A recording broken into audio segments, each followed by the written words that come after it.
Hello friends, അപ്പോൾ ഇന്നത്തെ update നോക്കുകയാണെങ്കിൽ അത് തലപതി 69 നിന്നാണ്. ആ അപ്ഡേറ്റ് എന്തെന്നാൽ നമ്മുടെ തലപതി 69 ഫസ്റ്റ് ലുക്ക് പോസ്റ്ററും ടൈറ്റിൽ റിവീലിങ്ങും ജനുവരി 26 വരുമെന്ന് ആൾമോസ്റ്റ് കൺഫേം ആണ്. അപ്പോൾ പൊങ്കലിന് ആരും ഇത് എക്സ്പെക്റ്റ് ചെയ്യേണ്ട, പക്ഷെ ജനുവരി 26 വരുമെന്ന് കൺഫേം ആണ്. ഇനി അതുപോലെ തന്നെ സിനിമയുടെ ഷൂട്ടിംഗ് ഏപ്രിലിൽ തന്നെ തീർക്കുമെന്ന് കൺഫേം ചെയ്തിട്ടുണ്ട്. ഇനി അഥവാ ഏപ്രിലിൽ തീർന്നിട്ടില്ലെങ്കിൽ പോലും നമ്മുടെ തലപതിയുടെ പോർഷൻസ് ഏപ്രിലിൽ തന്നെ തീർക്കും.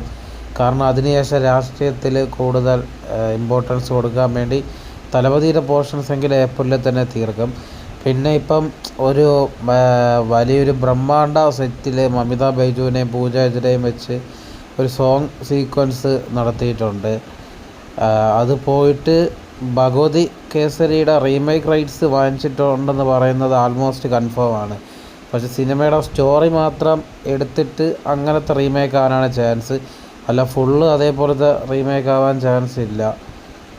അപ്പോൾ ഫ്രണ്ട്സ് അത് പോയിട്ട് ഫ്രണ്ട്സ് നമ്മുടെ കൊറിയോഗ്രാഫർ ബാലഭാസ്കർ ഈ സിനിമയിൽ ആക്ടറായിട്ട് അഭിനയിക്കുന്നുണ്ട്. ഇത് ആൾമോസ്റ്റ് കൺഫേം ആയിട്ടുള്ള ന്യൂസാണ്. അപ്പോൾ ഇതൊക്കെയാണ് ഇന്നത്തെ അപ്ഡേറ്റ്. അപ്പോൾ ബൈ ബൈ.